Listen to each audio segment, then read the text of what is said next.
Now that you've gone out and taken those great listing photos for your client's home, you want to make sure that you edit it so that you get a really good pop out of that first impression. And when you're photoshopping, you want to make sure you keep in mind that fine line in between just doing a few touch-ups and complete misrepresentation. So you want to stick away from things that are permanent, and you can only edit the things that are temporary.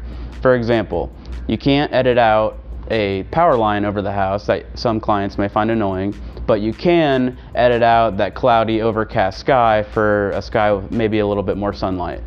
Another example is, you can definitely add some more green, make that lawn pop, but what you can't do is add landscape structures that aren't actually at that home.